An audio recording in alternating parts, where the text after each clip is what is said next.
What's going on, guys? What's the deal? Sports Zach Deal back here with another episode of the Paisan Sports Podcast. We got episode 140 with Nicholas D'Amelio as the co-host. How we doing, brother? Doing great, my man. How we been? I'm pretty good, man. Since the last time that we were on here, we were kind of trashing the Phillies, and now they went on a run. Since then, I don't think we had a reference point on any NFL preseason games for the Eagles up to that date. And we've had two since then and some joint practices as well with a former Philadelphia Eagles wide receiver. Can we go far enough to say great? I think we have to give him the respect. Oh, yeah. When he was here, yeah. 100%. Yeah. I mean, that wasn't too long ago either. But I'm just saying, like, we can't, knock the fact just because some people might be up in their feelings about it. Obviously, it wasn't the best taste in our mouth. Pause. But what I'm trying to say. That's back-to-back podcasts. I had to slip that in there from that comment that you made last week. Oh, you better cut it then. You better make a. I might have to edit this and cut this, but I don't think the AJ Brown era in Philadelphia ended the way that we wanted it to. Around that same time, didn't we find out that Jaylen Brown and AJ Brown were cousins as well? Yeah, like right after the trade. Yeah. So I feel like with the AJ Brown situation, I wasn't listening to sports radio as heavy as I was at different points of the year. But do you think the Sixers kind of soaked in and kind of helped? I guess there was like a month in between from the Jaylen Brown trade and the LeBron, signing and the draft and all that stuff, because the NBA draft was a couple weeks after AJ Brown. And we were kind of wondering the whole offseason if the AJ Brown smoke was actually real, because it's kind of, been a topic of conversation at the end of every season for the past 2 to 3 seasons, even with the success of the team. I mean, I went to that Panthers 22-16 game during the Super Bowl year, and they ended up winning. But obviously those 2 weeks, I think the Steelers game was after that as well. And, the Eagles offense was not in good, standing at the current moment. And, people were getting vocal, and it was kind of spilling over into the locker room a little bit. They, kind of sewed things together, got through last season, and it obviously didn't work out for them. But do you think with what happened with the Sixers, even though there's like a gap, a period in time, that kind of helped blanket a little bit of the smoke from this entire situation? Absolutely, definitely alleviated the burn. Look, no one wanted AJ Brown to go, but I think you can't keep a guy who's causing some trouble and leaking to the media, and then admit in an interview that he was leaking to the media. You can't keep him there. And then when you bring in Jaylen Brown, because us Philly fans, we love all our teams. Like, we're obsessed with all 4 of our main teams. So bringing in a star like Jaylen Brown definitely, I would say, alleviates the pain. We lost one disgruntled Brown and we gained another disgruntled Brown. So, yeah, it definitely helped, 100%. And I had another question about all the overall teams mixing it together and putting it inside the blender. With between the Sixers, the Phillies are obviously vying for a playoff spot right now. Let's look at the exact standings and see. They were kind of neck and neck the last time we talked about them, and since then they've won, I think, 9 or 10 of 12 games. Yeah, they lost 2, and then they just won today, 6-0. Yeah, and they ended up seeing the old version of Cal Raleigh too, which was pretty insane. I mean, Cal Raleigh. Have you ever seen a player's stats drop off? I mean, we see it in the NFL all the time just because of how the nature of that sport, and there's a lot of injuries in baseball. There's a lot of injuries as well too, but it's such a physical sport. And football, when the skill position players put up gigantic stats, they kind of fall off. Like maybe Bob Sanders. Remember Bob Sanders won Defensive Player of the Year way back in the day, and then we kind of never heard from him ever again at like the age of 25. Like, love Bob Sanders, yeah. He was fire. Maybe Derrick Rose from stealing that MVP from LeBron, and then I'm not saying it as in he didn't deserve it. Like, LeBron won literally 4 out of 5 years, and then he was like the one guy that took the MVP away during that time period. That's how good Derrick Rose was, but he never really got back to being Derrick Rose. But Cal Raleigh, 60 home runs last year, and he's batting like, what, 160 or something?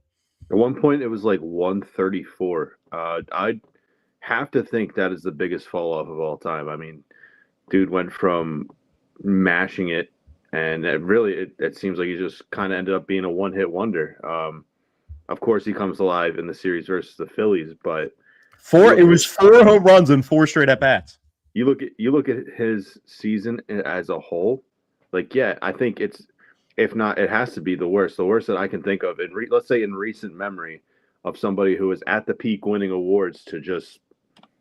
I'm pretty sure he was ranked lower than like 11 or 12 backup catchers, and it's a bunch of stats. Like he was definitely the worst starter this year, man. It's bad.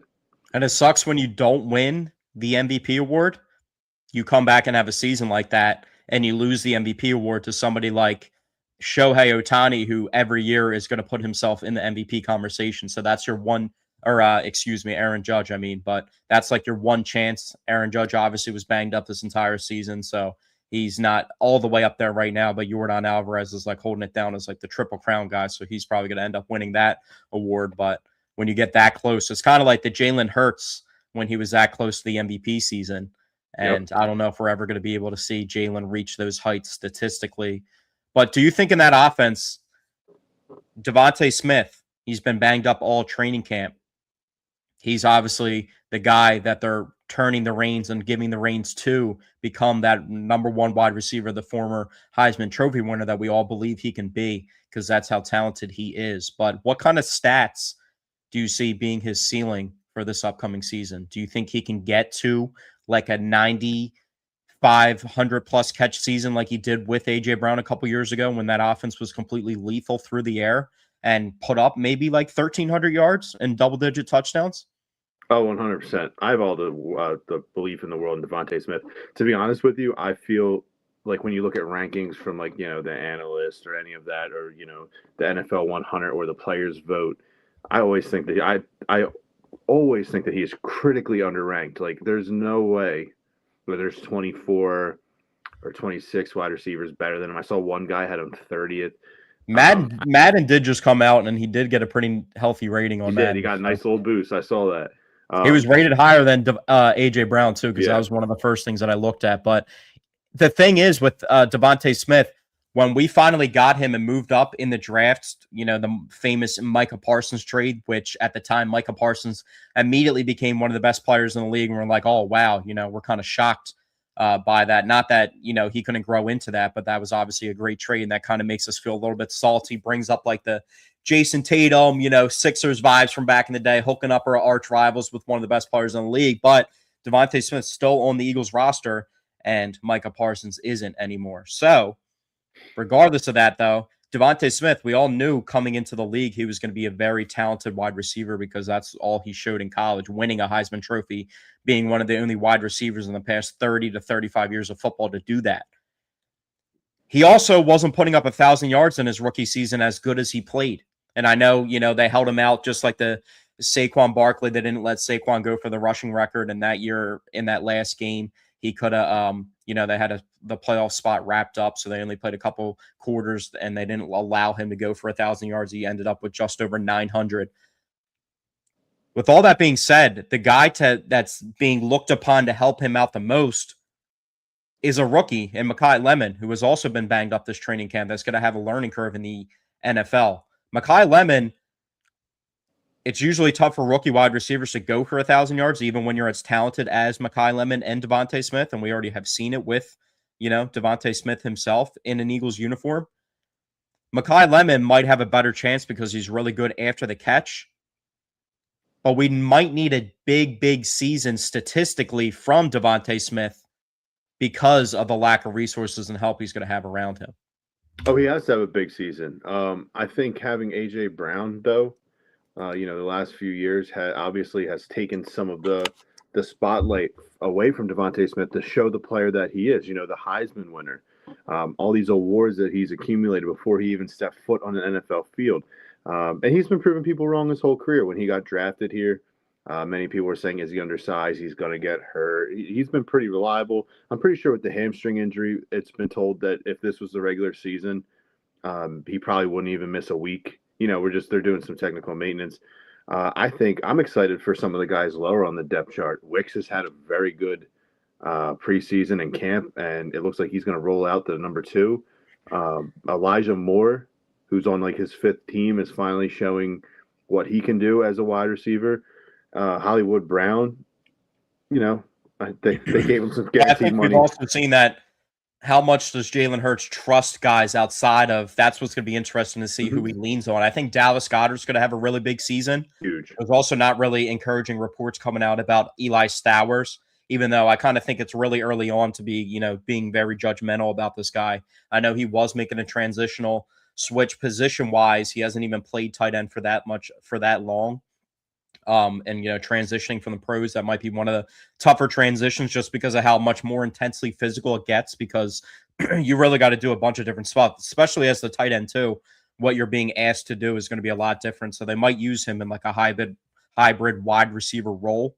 Dontavian Wicks, as talented as he hasn't really proven anything in the NFL. Elijah Moore hasn't proven a lot of consistency. And Jalen Hurts also in his career hasn't proven that he's willing to throw the ball outside of like three guys. Yeah. I was watching Julio Jones highlights the other day from his prime, and I'm like thinking to myself, outside of that one Cardinals game in the first quarter where he had those 2 touchdowns and we still ended up losing. Yeah. Like we had Julio Jones on the roster, and we still we were rolling out AJ Brown, Devontae Smith, and Julio Jones. I know it wasn't the same Julio Jones, but still Julio Jones. You know what I mean? And he would barely throw the ball to Julio Jones. Jahan Dotson, like we talked about, once in a blue moon when he would get targeted, would make a ridiculous catch. Wasn't the most reliable guy. Wouldn't always get open. But I feel like Jalen Hurts, sometimes he just doesn't trust the resources around him. We could be seeing a lot of targets from or going towards Dallas Goedert and Devontae Smith this year. Dallas Goedert's going to have a huge year. I think the promising things I've seen is this, Jalen's always been willing to learn. It's just putting it into motion on the field is what his issue is. But I have been seeing a lot of reports about him staying late with Antonio Brown, him staying late with Elijah Moore, him staying late with Mekhi Lemon, and just working on the timing, working on the passing. And I think with Sean Mannion's offense, I think once we see the real offense, because they're just doing basic A and basic B. Yeah, it's vanilla right now. Yeah, I do like the way they were kind of scheming it up in the Patriots game. That wasn't really showcased in the Ravens game, which they got a complete thumping. Yeah. But also, you got to think the Ravens go out there and treat the preseason, whether it's John Harbaugh coaching or they're making a transitional coach under Jesse Minter in year 2 for him, they treat the preseason like it's the playoffs. So if any team wants to win a preseason game, it's the Baltimore Ravens, who had like a 20-game winning streak for however long. Yeah. It got snapped by Washington. Yeah, no, they go hard. So they go hard. The Patriots game was a good game.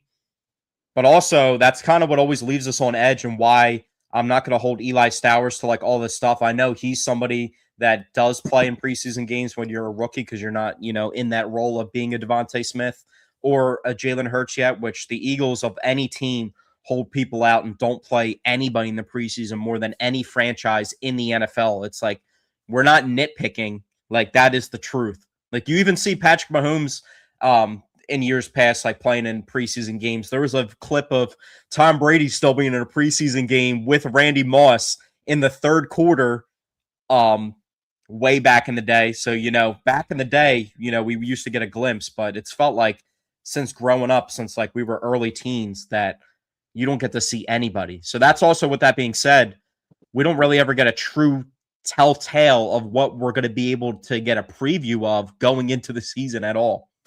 Because I don't I like when dudes are, have like Carson Steele was great in the preseason game versus the Patriots, hurdling 3 different dudes. Like Will Shipley had, and we've seen it even from Will Shipley in the NFL and, sparse stuff. But obviously when they acquire a guy like Tank Bigsby, you don't think that Will Shipley is your RB2 when you go out and make a move like that.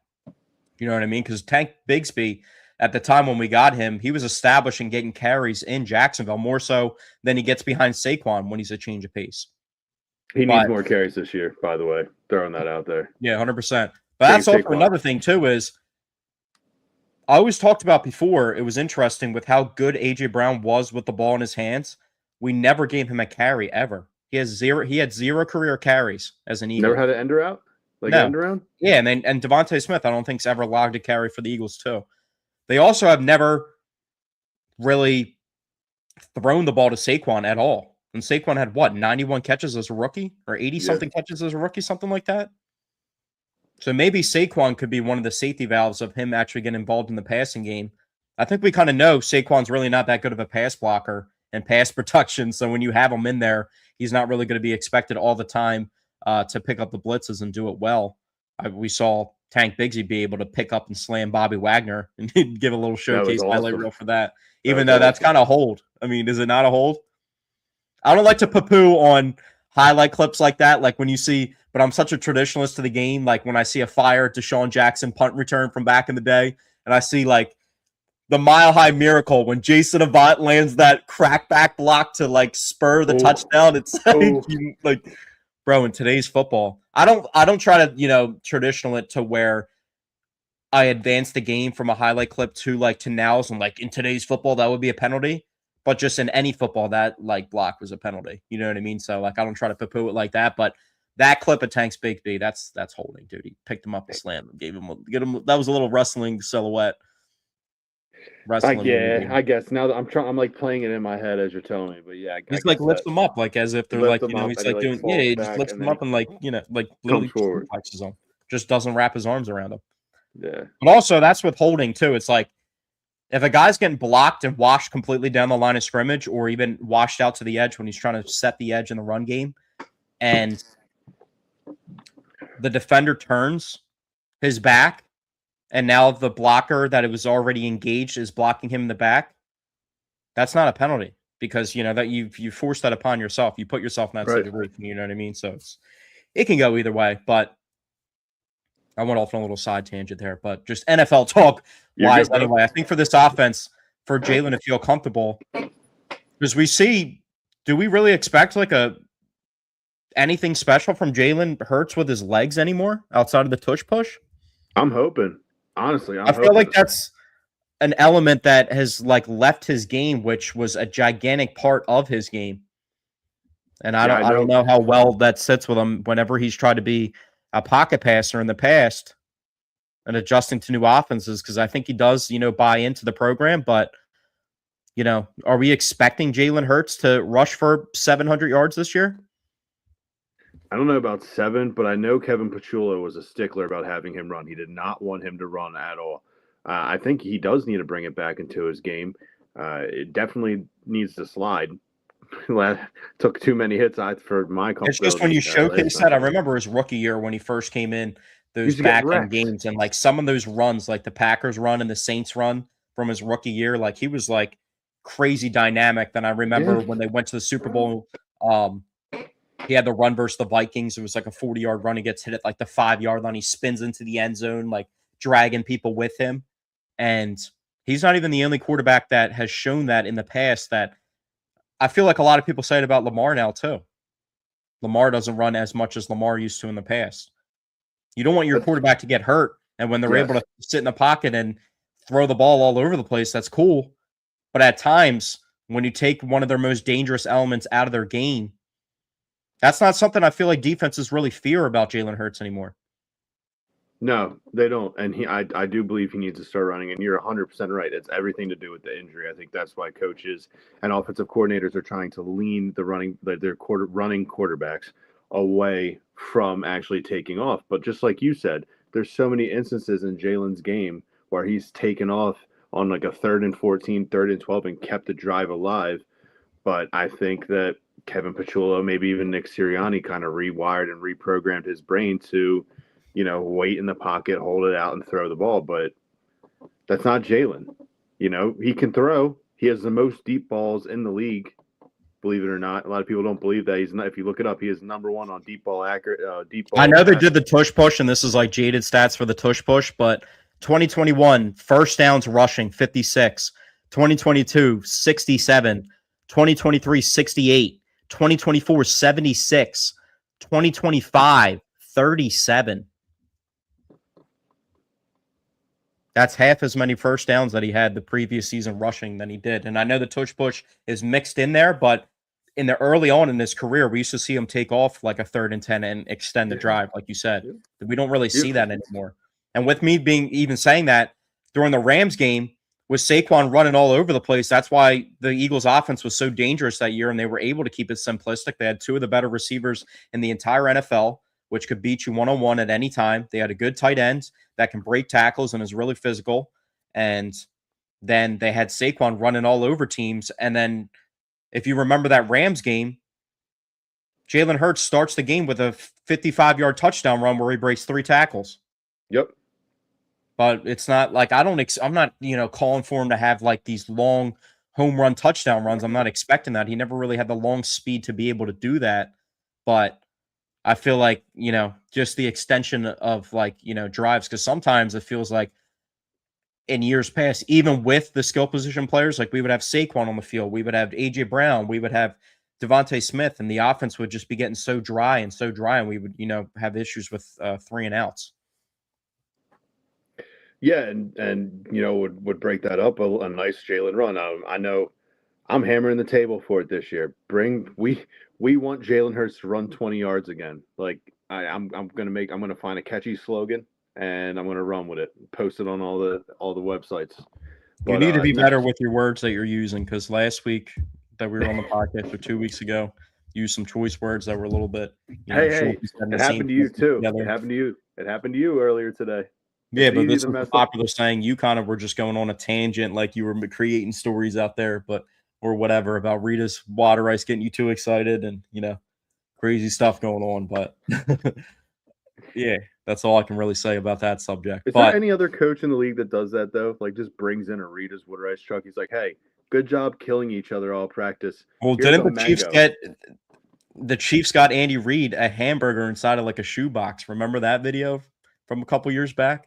No, I don't think I do. That's awesome. I gotta look that up. It was inside like a Nike shoebox, and it was actually a hamburger, and he didn't know what it was. Then it was a hamburger it was like a big moment. That's all Andy Reid used to want, was a hamburger. But the Eagles football, man, it's weird, because I feel like AJ Brown, that kind of like, got us back over the hump and back on track to where if we don't make that AJ Brown draft day trade and then get Jordan Davis, like that really flipped the franchise into, getting back on track and getting to another Super Bowl after winning the Super Bowl a couple years ago, and then completely flaring out and having no options, and, thinking that we're going to have to overhaul these things.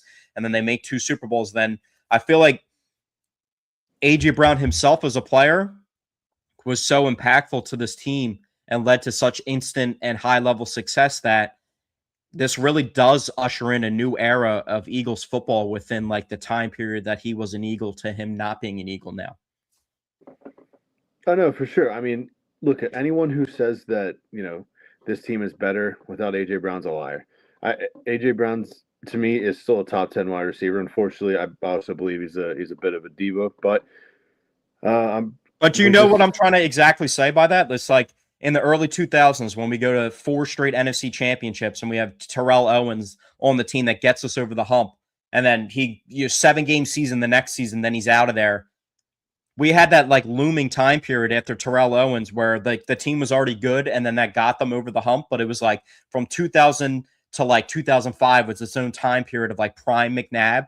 And then we went from having like that with T.O. just putting up crazy numbers in big games, and not even just him going and playing for the Cowboys, but like then Reggie Brown was our number 1 wide receiver. Kevin Curtis was our wide receiver until we got Jeremy Maclin and Deshaun Jackson like the next couple years after that. But there was like that time period that's what led to Don McNabb leaving the Eagles. Like a lot can change really quickly. Like think about the Super Bowl. Like the Eagles win the Super Bowl. We just think Carson in his second year, obviously had the injury, but he's going to come back to form, and he's still our franchise player. And Nick Foles is the GOAT for the Eagles for getting that done. But we know Carson's the guy moving forward. Then he gets hurt again, and then Nick Foles is the quarterback again. And then he gets hurt in 2019 versus the Seahawks, and he plays 9 snaps, and then he gets hit by Jadeveon Clowney, and then McCown comes off the couch and tears both of his hamstrings and is trying to play quarterback for us on the fly. Yeah, put your hands inside of your face. And then think about how bad at times we were feeling. Awful. But like right after that Seahawks game where Carson played 9 snaps, and then he gets hurt, and we lose that game. What was it, 16-9? That was when DK was waving us goodbye as a rookie, and just went for like 7 for 143 or something like that. Caught a slot 3rd down ball to end the game from like at the time like still a really good Russell Wilson. And we were like, dude, where do we stand as the Eagles? Then we go 4-12 for 4-13. I think it was 4-12. It was before they established the extra game. I don't That leads think to Doug Peterson firing, and then it's like, yeah, we're like, what the hell? We just went from Andy Reid had the blemish of Chip Kelly in there, but like we had Andy Reid holding it down forever, who had us at success, and then it was just time for him to go. He goes out with a 4-win season. Chip Kelly, that was a nightmare. We wiped that slate clean. We have Doug take us to a championship with Carson in year 2, and then it all falls apart. I'm not saying this team's going to fall apart like that, but I feel like the way that this team instantly became like a Super Bowl level team when they got AJ Brown in that draft day trade, and how good in him Devontae were, and we were cycling through 1,000-yard run. We couldn't get a running back to run for 1,000 yards for forever. Miles Sanders could barely do it. Then Miles Sanders starts going off when we had those guys. Then DeAndre Swift has a pretty good season. Then we get Saquon, he has a great season. Like all those threats around us and stuff, but we make that trade and we draft Jordan Davis and we're in the Super Bowl. Yeah, I'll be honest with you. I don't think it's that detrimental as maybe back in the TO days, because I have a lot of faith in Devontae Smith. And then like you said, let's say Devontae Smith is our guy A, and then we went and we drafted Deshaun Jackson. Well, we just drafted Mekhi Lemon, so I need to be able to give this kid. Yeah, but we can't throw Deshaun Jackson's name around there lightly. Like we can just automatically assume Mekhi, like Deshaun Jackson. But we got to give Lemon. If you watch the cut up highlights, bro, like I feel like Deshaun Jackson still doesn't get enough love for how good he was with Eagle. But I guess the point I'm trying to get at is we got to give Lemon a shot first before we go. Hey, losing AJ. I think we also need to give him a shot before we can put him in top 4 Eagles wide receivers of all time category as well, too, by comparing him to Deshaun Jackson. No, I'm not comparing him to Deshaun. I'm saying that when we revamped our wide receiving core, we went and got Macklin, we went and got Jackson. Well, now we have Smith, and we went and got Lemon. So maybe this is, the restart of a great wide receiver. And I think, too, maybe like what you were saying, like T.O. was still obviously like top, and A.J. Brown like a couple years ago was still one of the best 5 receivers in the NFL. And I think he's closer to like 15. Still an amazing player. Obviously, we got the return for him that we did. But if we would have traded him when the issues like first were coming out about him, like during the Super Bowl year or something like that, like at the trade deadline and just got out of there and just pulled the parachute after they went to the Super Bowl, had the success, lost, and then like mid-year 3, we get rid of him. And he's still like, that A.J. Brown going for 1,400 yards and 110 catches, then I'm like, all right. But maybe he's not exactly that player. Maybe pulled the parachute at the right exact time. I think we did. I do. I really do. Because a lot of the smoke was around Dallas Goedert not being an Eagle anymore because he was taking a pay cut. They obviously just drafted Eli Stowers, so they're trying to, make sure that position has security. I'm not going to sit there and like cry about Eli Stowers. I never really expected Eli Stowers to be a complete tight end because he wasn't drafted to be a guy with his hand in his dirt, and I knew him as a profiled tight end that he made a transition from being a quarterback, and that's probably not the thing that you're doing a lot is, putting your hand in the dirt. That's probably the least amount of, of guys in his realm of what they do. He's probably done the least of it.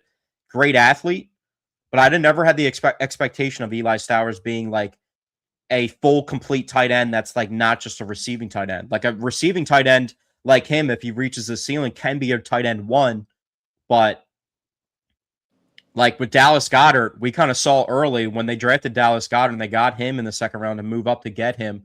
We kind of saw what Zach Ertz was limited to. No, for sure. Like Zach Ertz was a receiving tight end that wasn't fast and couldn't break tackles. He was good at getting open, but like there was always a cap to a ceiling. Like Dallas Goedert's a pretty good tight end. That's why I think he just keeps hanging around, and that's why I could see Dallas Goedert, like even with Eli Stowers, like you would kind of assume, like, is this what's pushing Dallas Goedert out? Because back in the day when you looked at when they first got their money, and I know A.J. Brown even got like an extension from the Eagles, like what, before last season or something?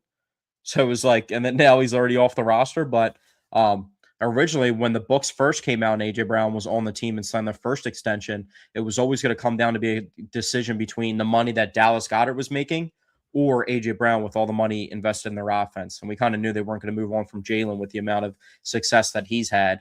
And then, Devontae Smith is a little bit different because he's a homegrown situation, was drafted, as opposed to like AJ Brown. And Devontae Smith kind of just puts his head down and doesn't complain, just gets the work done. You know what I mean? So he doesn't cause problems to, have himself put in a trade talk situation. Correct. But yeah, Dallas Goedert was a guy kind of thinking like, oh, like AJ Brown, there's just smoke there. They're going to, him and Devontae are good friends. Like they're going to figure out how to mash it up.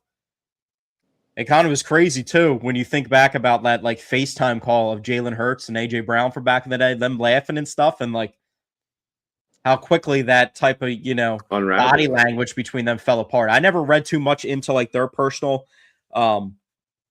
relationship or lack thereof after a certain point in time, and didn't really care too much about it. I think the NFL is just a business anyway, and they spend enough time with each other. And, maybe once you start making a lot of money in the NFL and you start having a lot of money, you start having a family and children and all that stuff, you're not going to be, necessarily hanging out with your boys all the time and stuff like that. But yeah, I never exactly thought that AJ Brown wouldn't be on the roster to start the season, is probably what I'm trying to summarize and completely say. I feel like the Eagles, with all that being said, like the Dallas Goedert smoke, the Eagles did everything possible to try to keep AJ Brown on the roster until it just boiled over to the point where we're hearing about June 1st trade, and then it comes and then it's bang, it's right away. And it's like that kind of just showed you how that situation blew up a little bit. Yeah, I didn't think he would be on the roster to start the year at all. I figured if everything we're hearing is true, and after the fight with Nick Sirianni on the sideline, I kind of knew that was it for him. I knew they were going to get the best they could. He had a little case of the dropsies last year as well, which definitely bumped him down to that 15th wide receiver point you were talking about. And then I know it always just scared me though, because I love Devontae and he's been my favorite player for a while on the Eagles and in the NFL.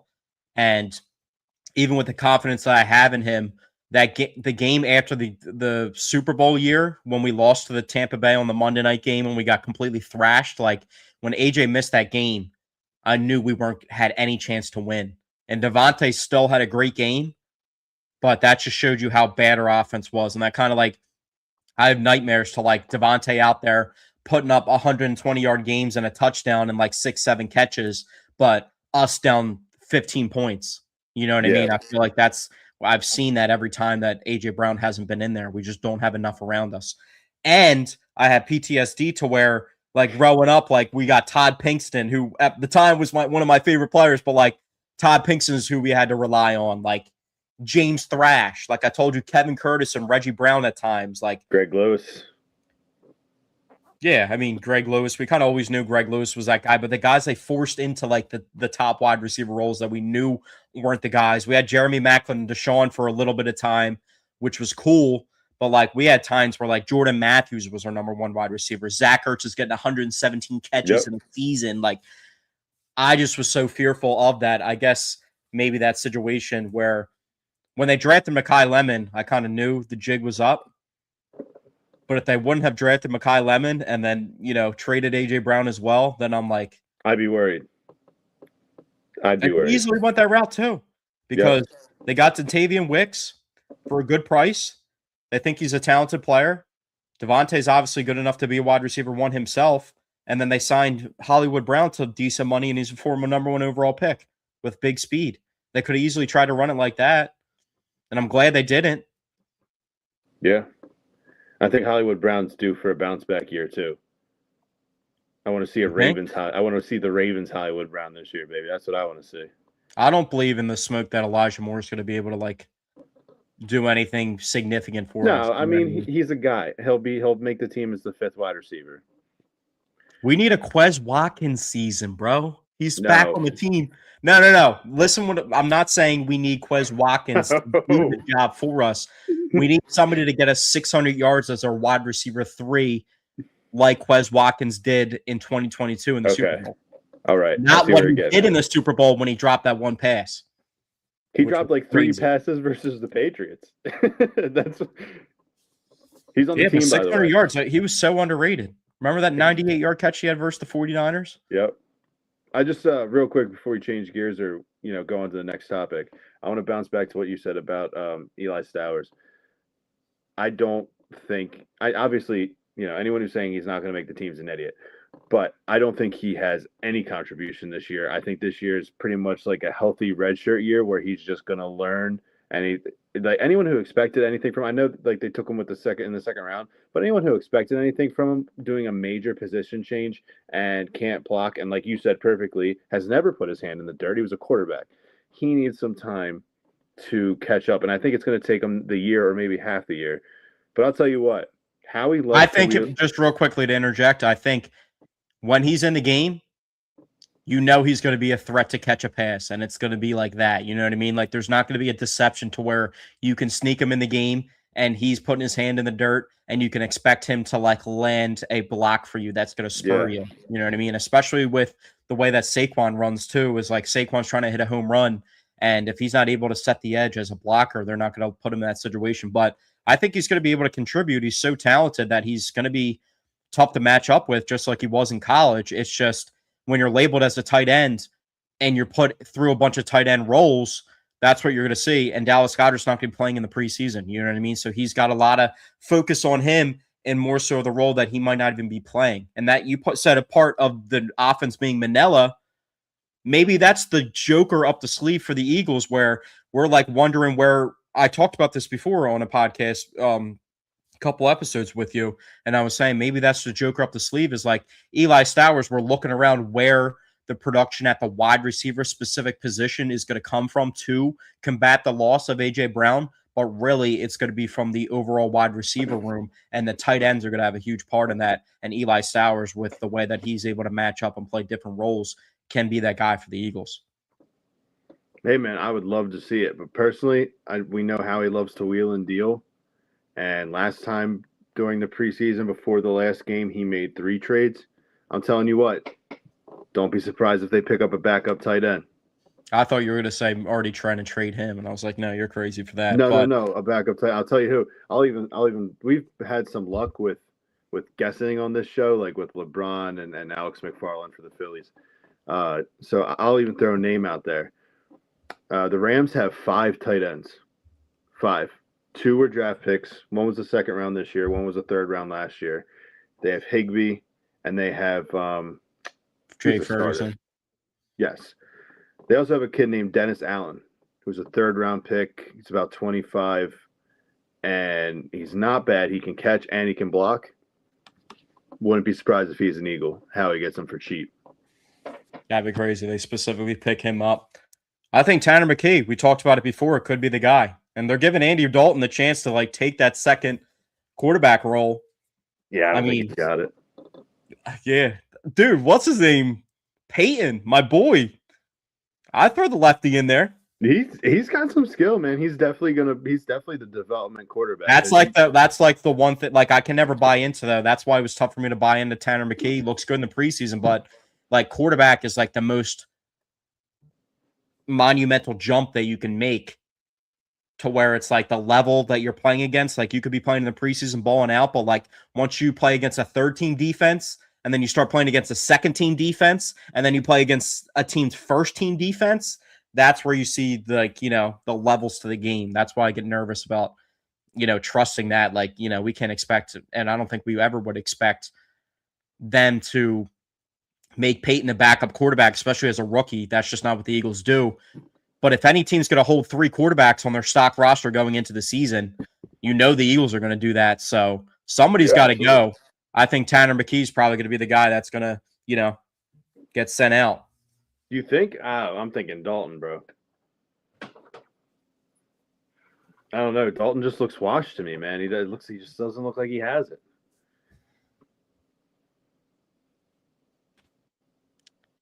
I don't know. It's a tough one. Like Andy Dalton, I feel like I can't believe he's still in the league. Watch him cut both of them and pick up somebody on waivers. It's happened before.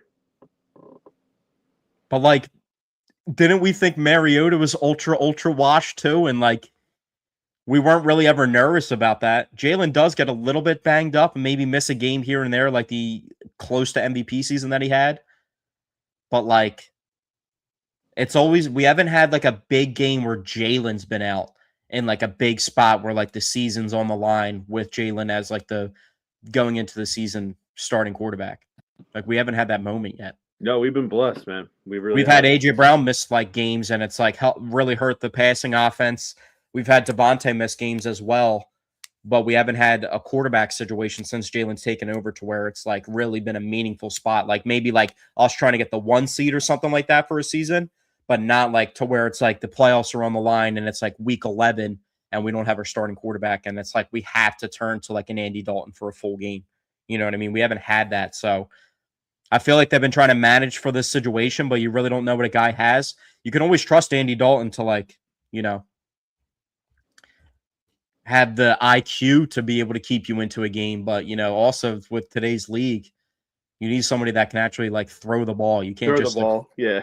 like, really be able to make throws. So, and then, you know, yeah, I don't know. That's interesting. I'm trying to think around the league real quick. Is like there any quarterbacks? And we talk about the offense a lot, but like, are we like really nervous about the defense? I think the defense I feel pretty good about. I know I'm not too happy about the Jonathan Grenard like injury situation. We'll see how it exactly plays out with him. We still have some depth more so than we have had in the past at edge rusher now. Our defensive tackle, we obviously talked about we might have the best defensive tackle room in the entire league. Dude, they're gonna have corners. Some hard we got cuts. one of the best corner tandems in the league as well. And I think Tariq Woolen has looked extremely good of all the clips. Tariq Woolen's looked like the best player at literally Eagles camp. Oh, yeah. He's looked great. Dude, there's going to be some tough cuts on this team. There's going to be a lot of kids that we end up cutting that I think are going to get claimed as well. They have some big – and just like you said, defensive tackle.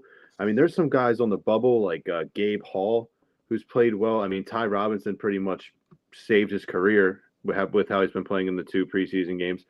But even guys like Bernard and Warrior who have never played football – it's either you keep them if you cut them. I think they both get claimed. Jake Majors on the offensive line. He seems like one of the last few guys. I think like we may like them being Philadelphia guys, and they might have like a lot of athletic potential. But that's also a big part of like a lot of teams just as talented as the guys are, and that's why the Eagles obviously would cut those guys too if it came down to it and try to get them back on the practice roster. But it's really tough no matter how athletic a dude is and presents himself to be. If they literally can't play the sport, this is like not the league where you can like learn on the fly. You know what I mean? Well, the Eagles did it with Mulata. So I think I know I'm not trying to poo-poo all over that dude and put his to wash, but maybe they could get you or Bernard in like a positive situation back on the practice squad because like people have to use roster spots on guys. Like maybe the Eagles have the luxury of keeping him because they have a talented roster, but we've also seen that position get burnt with us wasting roster spots. Who were like this 2 dudes that we signed? Who was the dude we signed from Azeez Ojulari? Oh, God. And then the dude from New England that we signed to? New England. We signed both of them. They were backup pass rushers. Oh, Oba. He's got a long last name. I know exactly who you're talking about. Oba something. No, that's not him. He was from Detroit. Let me look at it real quick. But New England. I spent too much time on it. But wow, I'm blanking out. We signed both of those dudes and like they did nothing. Uche. Yeah, Josh Uche. Yeah. We is. signed both those dudes. They did nothing, and we were like complaining about the pass rush and we need to upgrade and stuff. Like, I don't know about that position and holding on to guys, but feel great about the secondary, even with the safety spot being weak. But like, I feel like we kind of, Reed Blankenship was great for the Eagles. And like I said, if that would be like the one sleeper move, bringing him back somehow would be pretty cool and pretty fun. I really honestly wish, at the time when I was talking about it, like I said, I didn't fully expect them to trade AJ Brown, which would, spark a move for them to need to upgrade the wide receiver position with a first-round pick. I really like that Oregon white safety, Dylan Thieneman, that got drafted in the first round. And I think the Vikings ended up picking him up and getting another white safety to add to Harrison Smith, Notre Dame guy from back in the day. But not even just to keep the exciting whites going in the secondary. Like that dude was like around like a 4.35 or something, crazy athletic. Right. But even with the safety position, I'm not really too concerned about the defense, and I feel really good about the pass coverage, and I think Tariq Woolen's going to have a big season. Yeah, I didn't realize he was like 6'5" until I saw him standing Or next to 6'4". You Quick. see how fast he is? He ran a Dude, 4.28. huge. 4.28. He is humongous. I'm Crazy excited. enough, back in the day, one of my close friends, he was asking me on Instagram in the DMs. He was asking me way back in the day. He was like, "Who do you want the Eagles to draft in this draft?" And I said Tariq Woolen from UTSA, 6'4", and I was laying it out all there. And they didn't obviously draft him, but they ended up, getting him onto the roster. And he had a little bit of issues last season with Seattle, but they obviously won the Super Bowl. And I guess they were fortunate enough to be able to get rid of him because they already had a really good secondary with some of the guys that emerged. One Yeah. being former Eagle Josh Jobe. Just about to say he got benched by an undrafted free agent Yeah. Eagle that we But let go. I feel like we had questions about the defense for all these years going into the season, how they're going to look. I feel like we're really, putting a magnifying glass and trying to figure out where the flashlight's going to go on the offense. Yeah, I mean, look, hey, if the story defense wins Super Bowls is correct, we're going to be all right. But there's definitely, especially in the pass catching department of the offense, who's going to be that guy? We already know there's Devontae Smith. We already know there's Dallas Goedert. I think we need at least three. Who else is going to step up? Could it be Wicks? Can it be Lemon? Could it be maybe like your hidden switchblade, your boy Eli? Are we going to see Devontae Smith going for as deep of routes, like how he really stretches the defense as often as he and frequently as he used to do that? Or are we going to see like a Hollywood Brown, if he's on the roster, be the change of pace, deep threat with his speed, because Devontae Smith has to more so take on the role of those wide receiver one routes? I think Especially in this offense too. Like Jordan Love Love was sling the rock. Yeah, I think it's going to be Hollywood Brown. I think if you see Hollywood Brown out on the field, there's one of two things happening. He's a decoy, or he's going deep. But Mekhi Levin's got that Steve Smith in him too, where it's like you throw the ball up, he can come down with it as a smaller guy. That's also the other thing too, is we have we're relying on two guys. I know Devontae's proven himself in the league already. Mekhi Levin's not the biggest of guys either. Hollywood Brown's not that big of a guy. Dontavian Wicks has a, pretty good build to him, but. Oh, sorry about that. We're back. Yeah, I'm telling you, I'm excited for Devontae Wicks, man. I liked how he looked in Green Bay. His problem was that he couldn't stay healthy, and then he ends up getting boxed behind guys like Jalen Reed and Christopher Watson and all that. But the big issue was he couldn't stay healthy. And then his first year in the league, he had a horrible case of the drops. So far in practice, I know a couple guys have been keeping an eye on it because that was his MO in Green Bay, was drops and injuries. He's been able to stay healthy and he hasn't been dropping as much. So maybe the confidence is back. Maybe he's one of those guys that just needed to get out, get that change of pace, get that that new view. And I have really high expectations for him this year. I'll be severely disappointed if he's not a good number wide receiver too. We'll see. I think Mekhi Lemon's going to have a chance to be the wide receiver too.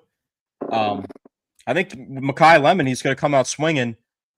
I feel like the expectation on wide receiver drafted in the first round from back in the day till now has changed even over the past 6 years, to where if you get drafted in the first round, you're kind of expected to go for 1,000 yards nowadays. Oh, absolutely. I mean, the expectations on this kid are extremely high. The problem is the hamstring going to be good enough when we start, when we start week one? Or is this a thing where he's going to get limited snap counts week 1, week 2, and then it takes us till about week 3 or 4 before we start seeing the real Mekhi Lemon? So it's going to be quite interesting to see how everything works out with him. We shall see. And you said you had high expectations. I thought you were going to say you had high hopes. High hopes. Let's talk about the Philadelphia Phillies. Won 10 of the last 12 games. We've got a big one today, 6-0, 5-run second inning. Tough series, though, especially after coming off 3 straight series sweeps. I guess you expect to lose at some point in time, but The first couple games versus Seattle were rough. Kind of makes me still a little bit nervous about how this offense can perform at times. Zach Wheeler making me a little bit scared. Not that he doesn't have it anymore. No, but more so just that he's like not 100%. He's out there trying to perform when he's not at 100%. And at this point in the season, we talked about how tough that September schedule is. I don't know if you can try to shut him down for the rest of the season or if that would even be wise to do to try and get ready for the playoffs. I don't know if they had the luxury of even making a move like that with the race for the playoffs. Yeah, no, there's no way unfortunately, there's no way they can shut him down. They just have to limit his innings. Him and Sanchez both look like they're exhausted, dude. This has been a long season for them. They've been very good for very long. They're exhausted. Good news is Nola and Painter. Nola's had 3 good games in a row. Painter just had his best game ever as a pro. The issue is the guy they just signed, Nestor Cortez, who had a couple good years, played for the Yankees last time he played, and then he played 7 games with somebody else before he blew out his shoulder completely. They signed him hoping they can bring him up in late September, and then he could be kind of almost like a 6 starter, 4-inning guy coming off the bench in the playoffs. Well, he came back, pitched 1 game, and now he's back on the IL. So it doesn't look like that's going to work out.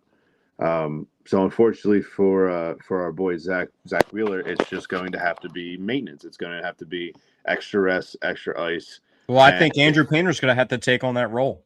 He's going to have to. He's going to have to because I don't think every year that they've been able to since they made the World Series and on that run, since they finally got to the playoffs with Bryce Harper on the roster in 2022, they've had a long reliever. And the guy that was holding it down like that, you chose not to pay. And you chose to give Aaron Nola the money now, too. And Aaron Nola is going to have to be their 4th guy, and he's going to have to pitch like Aaron Nola was never the best pitcher in the league, but he was definitely an above-average pitcher for a long period of time, and it just does not look like he's that anymore. He's looked good recently, but you paid Aaron Nola over Ranger Suarez, and Ranger Suarez was that guy where you're celebrating beating the Padres and going to the World Series because Ranger Suarez was pitching in the 9th inning for you. Yep. That was the type of luxury that you had in Ranger Suarez. So I miss him. Biggest mistake they've made in the last 25 years. That's pretty bold. Other than getting rid of Jim Thome. Well, see, that's the other thing I was going to say. I love Jim. Jim did great things here. I have his jersey upstairs from when I was a kid. I got bringing him 400th career home run. Kyle Schwarber. I'm not even trying to, talk smack on Kyle Schwarber because Kyle Schwarber, another 40 home run season for the Phillies. Kyle Schwarber is becoming an all-time Philadelphia great with some of the best names that there's been, especially he's already on the Mount Rushmore for power hitters for the Phillies. That would probably be him. Him, Ryan Howard, Mike Schmidt. Could you put Jim on there? Jim or Bobby Abreu? I'd have to put the stats next to each other. Yeah. I guess Bobby Abreu was before they shipped him off to the Yankees as a hitter. That was a portrait that they gave out at the game for his 400th career home run. And where I was going with it was, as good as Kyle Schwarber is, he still hasn't even hit his 400th career home run. That's how good Jim Thome was. And he hit 600 home runs. I had the jersey, man. Like, Jim Thome, the period of time that we had him on the Phillies was kind of like, in baseball terms, of like the Eagles stint with Terrell Owens. We had prime Jim Thome smacking crazy amounts of home runs for like 3 years, and then we're like, yeah, we're cool. Yeah, the problem was Ryan Howard was ready to come up for 2 of those 3 years. And there was the problem was the DHs running the MLB didn't allow DHs in the NL. Yeah. You see where I'm going with that? I got you. Did you catch what I was trying to say with that? I put it together. Okay, all right. I was trying to give you some time to digest it a little bit. No, I got you. No, the DHs weren't allowing DHs in the NL, if you know what I'm saying. And those 2 DHs mean 2 different DHs that I'm using. Yeah. No, the DH should have been a thing in the NL for years before it was. But Ryan Howard, Jim Thome, Chase Utley, Jimmy Rollins, guys you couldn't like Jason Worth. Pat Burrell. Think about that lineup. Pat the Bat, baby. Pat the Bat was the first overall pick. What a guy. But OG Phillies baseball, I mean, dude, don't get me started. I could go on as much as we keep talking about the offense always being like the issue when it comes like crunch time. Not having Ranger on the roster is really where it's like I always kind of knew that safety netting. Like Jose Alvarado, we can't trust him anymore either. So it's like he was holding it down for us. We get Johan Duran. We think we got two guys we can hold it down and trust. We keep a couple seasons ago, I knew we weren't going anywhere in the playoffs when we traded our entire bullpen like mid-season. Yeah. Got rid of like all the guys. We got rid of everybody mid-season. And then we kept switching around bullpen pieces, like moving on from all-stars like Matt Strahm. Of all the times where the past couple of seasons we're like, oh, well, we'll have good enough pitching to keep us in the game, but we need to figure out the batting situation. I might feel better about the offense going into the playoffs as opposed to the pitching and the defense. Dude, the defense is terrible. The Phillies' defense is awful. Between Trey Turner and Alex Bohm, it's just like it's pretty much like a flip of a coin. Who's going to have 2 ERA? Yeah, that's your shortstop throwing to your first baseman too. So here's a hypothetical I'd like to throw at you. It pretty much seems like it's coming down to we're only going to keep one, Stott or Bohm. Who do you think it's going to be, and who would you like to see stay? And Boom's been playing pretty well recently. That's what annoys me is like tough. Boom will dig himself the craziest hole ever, and it looks like we're it's getting to the point where people are trying to designate him to assignment into the minors or release him or cut him or trade him on spot. He's like the AJ Brown. He's like Trey Turner gets that type of hate too. He's like Joel Embiid gets that type of hate. Like he's the topic of conversation. And he digs himself the biggest hole. And then he just starts throwing bombs and starts hitting bombs and he starts playing well again. And then we kind of, fall back in line like, oh, well, maybe still is that possible right-handed bat that we need, that 300 hitter with like underrated pop and, the third overall pick from back in the day that we invested in and the dude that made the All-Star team not that long ago. But I kind of feel like at times we tricked ourselves into that conversation with Nick Castellanos, and that didn't work out for us too well. I was always anti Nick Castellanos. I didn't like it when they signed him. I didn't like him when he was here. Well, at least I was happy when they signed him because it kind of showed me that they were like actually trying to start to win. Willing to pay, yeah. Because they signed him and Kyle Schwarber in the same offseason. They gave out like $20 million per, and I'm like, all right, well. Now we're actually trying to surround ourselves with Bryce Harper. And then we gave Trey that money, and I was really happy for it at the time. But now it's just like we kind of have like these dead ends of like locked in players where we're all in with the core foundation of our team. But like we don't really, have that farm system. But it's too late. It's, it's almost September for us to be talking about the farm system and how that's going to help us for this season. Not really expecting any late September call-ups to make any impact for us.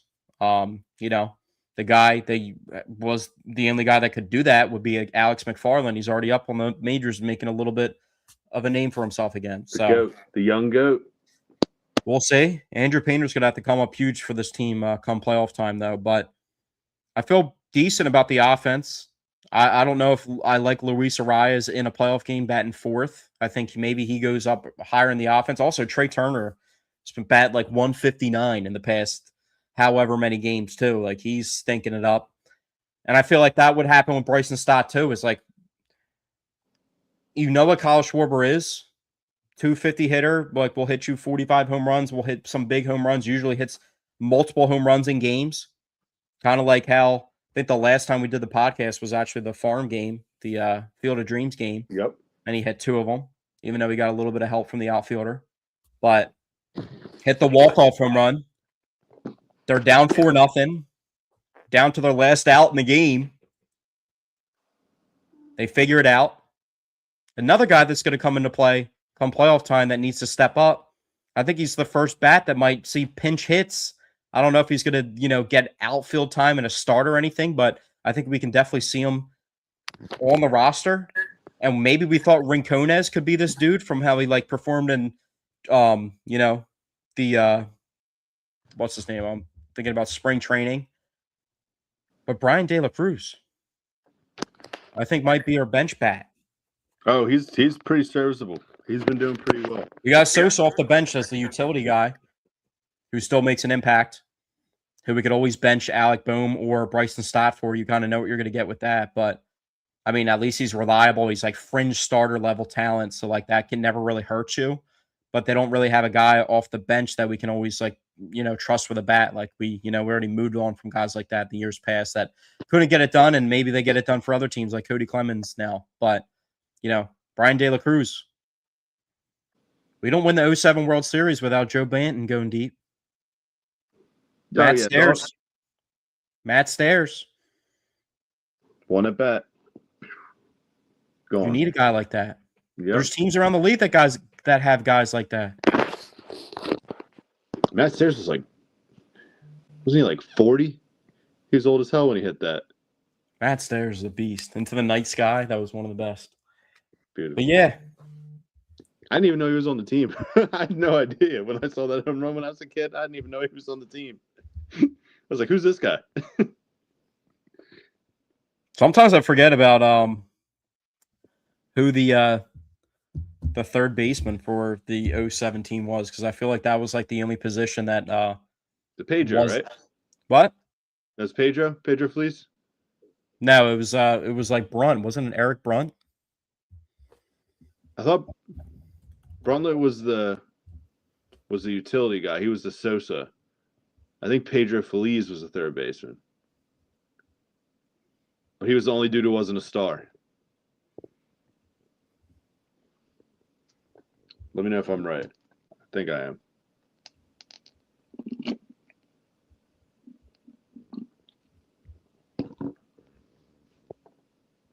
I'm thinking I'm right. But everybody else on that roster was an absolute bona fide star. Just like you said, but the third baseman was the one spot they went cheap.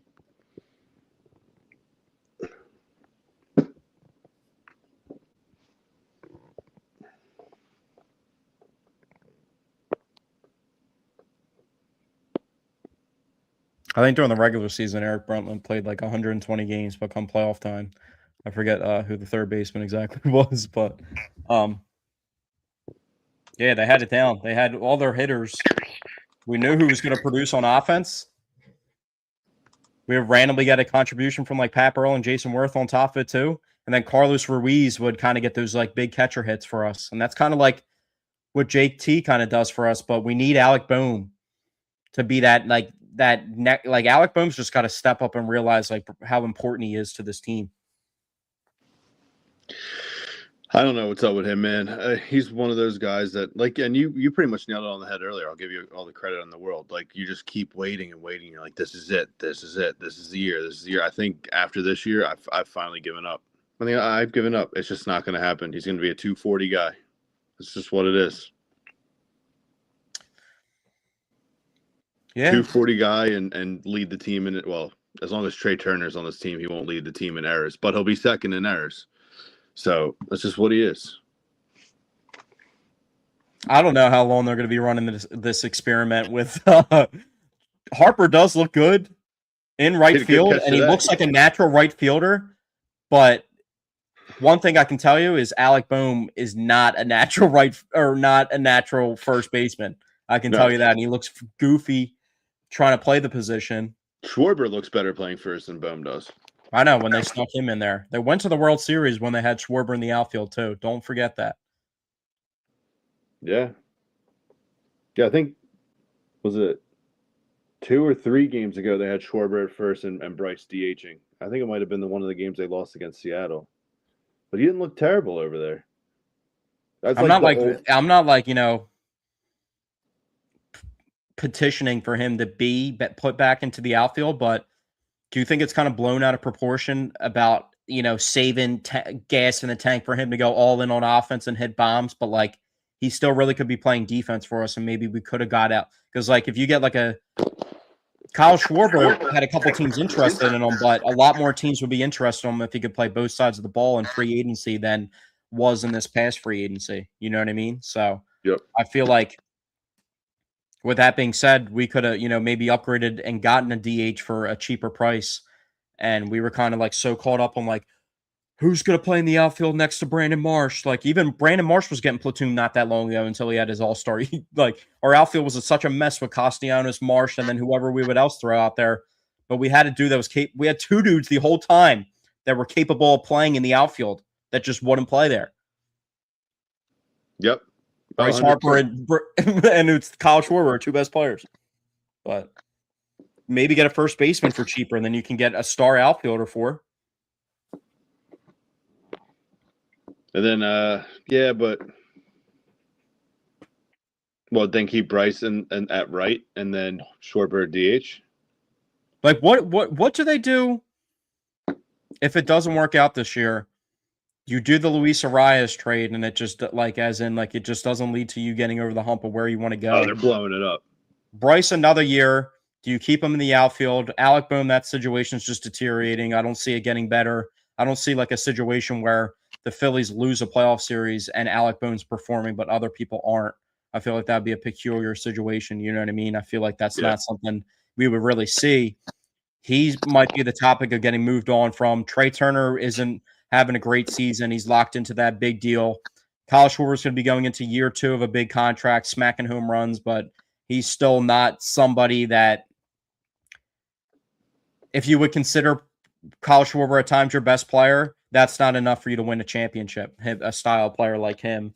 So it's like there's all these conversations. And you got another year of the Aaron Nola contract. You just gave Jesus Luzardo money, and then you're going to have to pay Christopher Sanchez big money at some point too to reward him. Zach Wheeler's winding down. It's like, I don't know like how much more they can pull out to, make this product better. No, I think it gets blown up next year. If they don't. What's the blow up move? So Boehm's gone. First, what do you get for Boehm? You just... Bye. I think his contract's up, so I think they'd let him walk. I think you'd have to at least attempt to trade Trey. Don't know if you could. But if you wanted to get some money off the books, you could definitely trade Schwarber. There'd definitely be a team interested in him. I don't think they would. You would do all that? Oh, I think they blow it down to the sticks. Yeah, I think the Besides only people. Harper? I think there's 3 people I think survive: Luzardo, Schwarber, and Harper. I think everybody else would be fair game. You think Christopher Sanchez traded? No. Sanchez, Luzardo, and Harper are the 3 that are safe. Oh, you said Schwarber when you were saying that name, and then you were. Oh, did I? Sorry. Yeah. Sanchez, Luzardo, and I think Bryce would be the 3 that are safe. But at that point in time, if you blow it up, Bryce might want out. He ain't got that many years left, so Bryce might want out. And Bryce did say the only team when he signed here, he said, I think people would be really pissed if they traded Kyle Schwarber. I think they might be more mad about him than it'd be close to like moving on from Kyle Schwarber would be pretty similar to moving on from Bryce Harper. I think so. Yeah. But I mean, if they're not going to get it done, that was the biggest downfall with Ruben Amaro Jr. He just kept dishing out these contracts. He kept Howard for too long. He didn't trade Utley away when Utley had, the most that you could get for him. He traded Jimmy Rollins away when, we got, I think, 2 prospects that were ranked under 11 out of the White Sox. Or Dodgers. I know he ended up on the White Sox at one point in time, but I forget who they originally sent him to. But, you didn't get top dollar for these guys because you held on to them for too long. So I don't think we can make that mistake again. And if they're not going to do it this year, what's this, year 6? Is this attempt 6? Attempt 5 with Bryce? Like, ain't going to happen.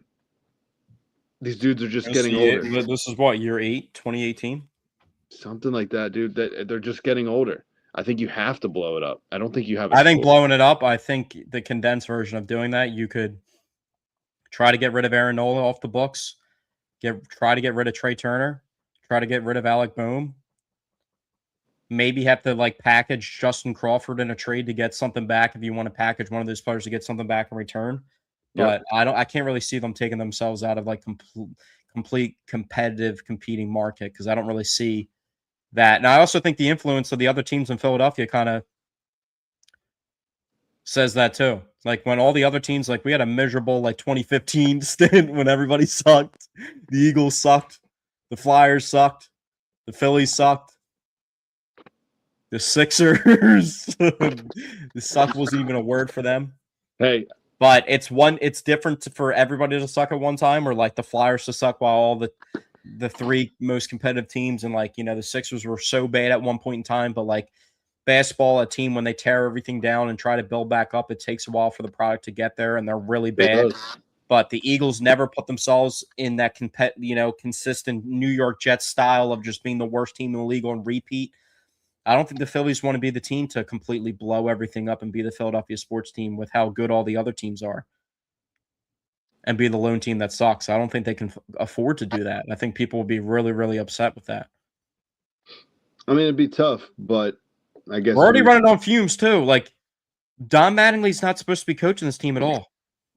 If Don Mattingly, when they hired, it's two ways to look at it, because when they hired Don Mattingly, obviously his son is a part of the organization, but there was already smoke behind Rob Thompson and how long he had left in Philadelphia. And I think when you pitch Don Mattingly on joining the coaching staff, it's in a collaborative thing where you believe by the end of the season that Rob Thompson will at least make it through the season that you get hired onto the staff through to see it completely through. But I also think Don Mattingly would have been stupid for him to take that job without thinking there was a chance that Rob Thompson could be fired. And especially with the fact that the connections of him and his family to the organization, where the finger wouldn't be pointed to him to pick up the responsibility of becoming the manager when the Rob Thompson situation fell through. I mean, yeah, it was definitely I don't want to say a nepotism hire, but it was definitely Don Mattingly is also really proven too. It's not like, somebody that's no doubt. But I mean, being that's what I'm saying too. It's like Rob Thompson already had smoke. He could have gotten fired. It was surprising that he got the extension a couple years back when, I was somebody that was very vocal on how much I hated him, just because I thought like he was lackadaisical, and our superstar in Bryce Harper, we built the entire franchise around, was the opposite. So it was like a miss.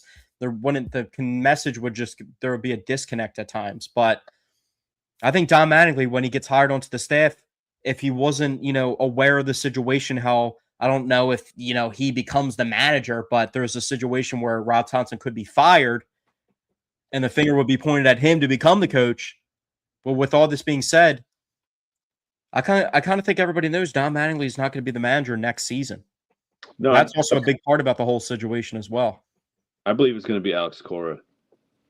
That's what a lot of people think, but how does that, affect the way that they treat this roster if they can't get over the hump? Because how much, if Don Mattingly is not going to be the manager moving forward, unless they win the World Series and he wants to come back, but maybe he wins the World Series and just is out. I just don't really see him being the manager. So there's not really an ideal way where if they exceed expectations with, I guess it's tough for them because the season last time they fired their manager, they went to the World Series. You know what I mean? So that's what the, shtick in the whole thing is. But even if Don Mattingly, outperforms the expectations of a team that, fires their manager midseason and where that team can go, I don't know how they treat the roster moving forward with that being said, because he's not the manager that they're going to be planning things around moving forward. No, but I could see if they do blow it up, who would be better to have? If you're going to bring in a bunch of young kids to play on the team, who would be a better manager to have than the guy who's been doing it for 100 years? Hire Albert Pujols. Huh? Albert Pujols. We need a hitting coach in there teaching people how to hit the ball over the fence, dude. We need to bring that era back of Phillies baseball. Consistent threats, batting. That's been their issue, is getting a good hitting coach, because whoever it's we need a former player that's a recent former player that's we need kind of, I'm gonna say it. We need a Gabe Kapler type of guy to come in here and mix things up a little bit. A little Prince Fielder action. That'd be crazy. A little Prince Fielder? Yeah, dude. That'd be nice. Bring Jim Thome in, dude. Desk analyst. Get him on the coach. Dude. If Jim Thome came in, Kyle Schwarber would hit more home runs than he does already. I would love Jim Would you Thome be to complaining about that? No, I would love Jim Thome to give him a couple pointers, dude. That'd be sweet. We'll see, man. I mean, I guess they got to get over, and play out these games. Got to try to beat LA. That's what everything's ventured around. It's the whole season. Doesn't matter how far you get, you got to try to beat LA. Yeah. I think they got to beat the clock, too. It's like, it'd be demoralizing even if they beat LA. That's like, they've been trying to win the World Series, though, and LA's been getting in the way. Not even like completely directly because they made it to the World Series before then, too. But if they beat LA and then they don't win the World Series, like, that would I wouldn't even feel good. See, that would be it for me. Like, that you had the opportunity. You took out the Giant, or if we get lucky and somebody else takes out LA before we even get to them, here's your shot. This is your one. Usually in baseball, how that works is like that team that's going to take down LA is probably going to ride that to the World Series, and like that team, you don't want to see that team in the National League when they're pulling off upsets like that, because that's the series that's gonna, will come in with big heads like, oh, they already took out the Dodgers, but they're not as good. It's like the Arizona Diamondbacks situation will come out and play again. Oh God, Tough one. Yo, what's up with your boy Marte? Dude, he wants to become a Philly. He's been. I don't know what's going on with him, bro. I don't know why he acts like that. He takes vacations mid-season. I don't know why he's. He was with his teammates. I try to defend him, and I try to act like he's just trying to become a Philly. But now I'm getting nervous that he comes to Philly. He might just get lost in the Delaware River or something for a couple days and not show up. I don't know. Bro was at the bar with his teammates at 10 p.m. They get up, they go to the game the next day, and he's just like, not going. Dude, he was doing that before too. I don't know what's going on with him. There's not really another comparable situation in the league to a player that acts like that in the current state of baseball. So I don't really know who to compare that to. I don't know. Like in recent, do they know where he is? I don't know. I think one of his teammates tried texting him, but hopefully. I don't want them to. I don't want the Phillies to blow it up. I want them to go on a run this year. Is it fair for us to even have expectations for them to win a World Series?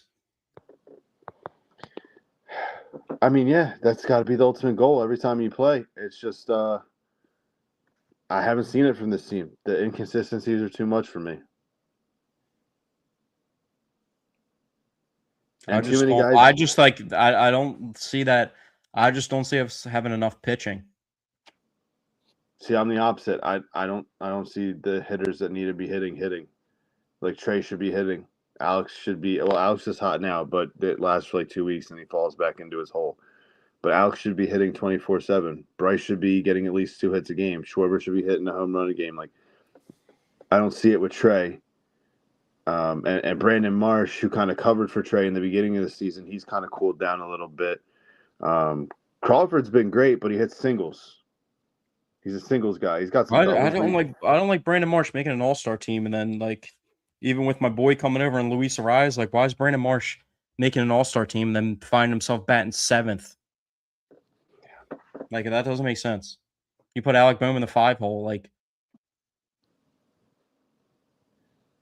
Alec Bohm was your cleanup hitter last year. Alec Bohm should be hitting 8th, 9th. When he's not hot, he should be hitting 8 or 9. Like this whole season, he should have been hitting 8 or 9.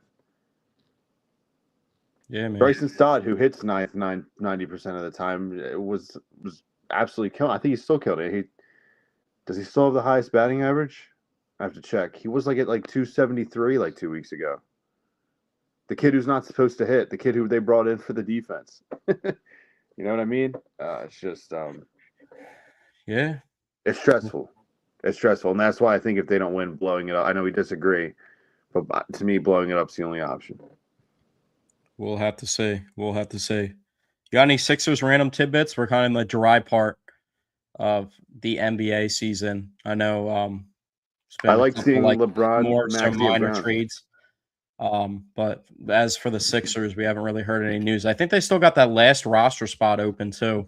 They'll get into training camp. I think their first preseason game is October 5th. So that's like the first time we'll be able to see, this team actually on the court in action.